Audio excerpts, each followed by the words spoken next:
అంతా శ్రేయ వేసుకున్న అటైర్ వల్ల స్టార్ట్ అయింది. Because Shreya short white ruffled designer dress వేసుకొని వచ్చింది.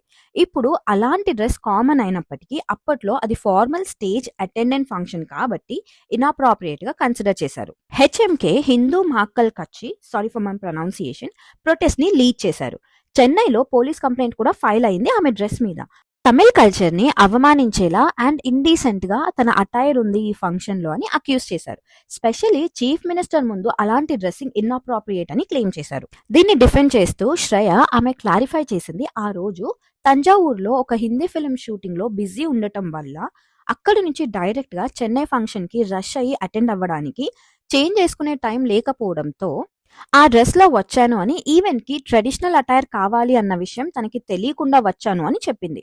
జాన్ 16, 2008 శ్రేయ తొందరగా పబ్లిక్ అపాలజీ అడిగింది. దాంతో కాంట్రవర్సీ ఇంకా ఎస్కలేట్ అవ్వకుండా అక్కడితో కామ్ అయిపోయింది. అఫీషియల్ స్టేట్మెంట్ ప్రకారం ఆమె చెప్పింది, నేను ఆ ఫంక్షన్ లో వేసుకున్న డ్రెస్ వల్ల ఇలాంటి రియాక్షన్ వస్తుంది అని నాకు తెలీదు.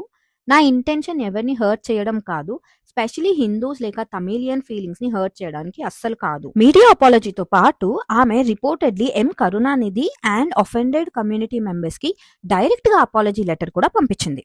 సెకండ్ కాంట్రవర్సీ వచ్చేసి 2008లో ఐటమ్ సాంగ్ కాంట్రవర్సీ.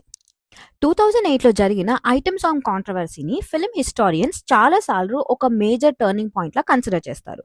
బికాస్ ఇది శ్రేయా సరన్ ని తమిళ సినిమాలో ఆన్ టాప్ టైర్ హీరోయిన్ నుండి సెకండరీ స్టార్ డైరెక్షన్ కి మార్చేసింది కాబట్టి. ఇన్ కేస్ కాంటెక్స్ట్ తెలియని వాళ్ళ కోసం, మూవీ నేమ్ ఇంద్రలో హాతి నా Azhagappan, excuse me for my pronunciation again, ఒక ఫ్యాంటసీ కామెడీ సినిమా. కమేడియన్ వడివేలు లీడ్ రోల్లో నటించాడు. ఈ సినిమాలో శ్రేయాని స్పెషల్లీ ఒక ఐటమ్ నంబర్ కోసం క్యాస్ట్ చేశారు. అప్పటికే శ్రేయా సరన్ తన కెరియర్ లో పీక్ లో ఉంది. శివాజీ